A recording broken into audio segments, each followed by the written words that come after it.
Xitoy Sharqi Turkistonga 10 ming o'qituvchi avatmoqchi.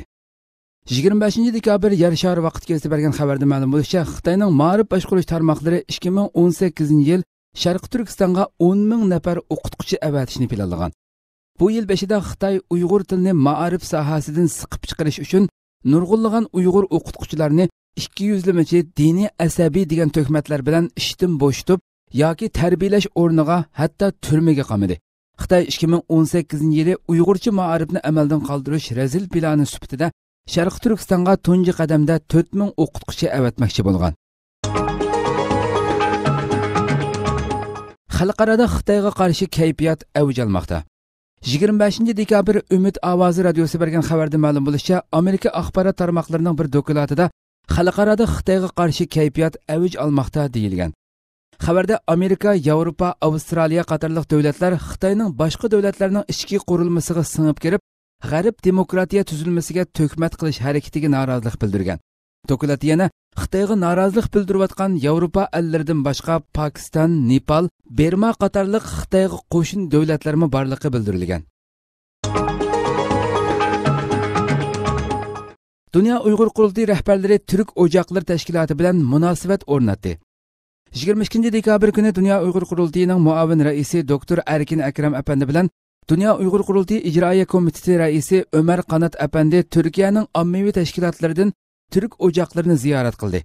Ziyorat davomida Ömer Qanat apandi Dunyo Uyg'ur qurultiyining yaqinda o'tkazilgan yangi saylimi, kelgusi xizmat planlari, shuningdek Turk Ocaqlarining Uyg'ur tashkilotlariga qilgan yordamlariga alohida rahmat etdi.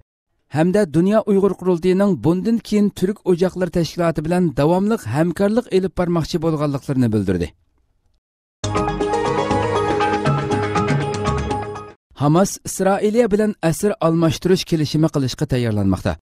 28 dekabr yangi akt kesib bergan xabarda ma'lum bo'lishicha, Falastin Islomiy qarshilik ko'rsatish harakati tashkiloti Hamasning siyosiy byuro a'zosi Fatih Hammad G'azzaning shimoliga joylashgan Bayt Hanunda muxbirlarning savollariga javob berib, falastinlik mahbuslar haqida to'xtalib, zindonlardagi falastinlik mahbuslarning erkinlikka erishishi uchun asirlarga vafodor bo'lish nomi bilan kelishim tuzishga tayyorlanyapmiz dedi. Malayziya Amerikaning tahdidlariga javob qaytardi.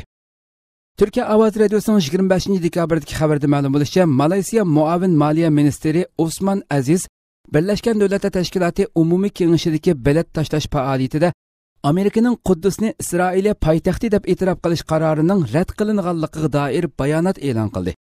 Osman Aziz Amerikaning Quddusni Isroiliya poytaxti deb e'tirof qilish qarori ustida to'xtalib, biz Islom hamkorlik tashkiloti va Birlashgan Davlatlar Tashkiloti yig'inlarida bu qarorga qarshi e'tirozimizni bildirdik. Quddus biz musulmonlarning eng ko'p ahamiyat beradigan muqaddas joylaridan biridir. Bu vajidan musulmonlar bo'lish suhbatimiz bilan biz buningga sukut qilib tura olmaymiz dedi.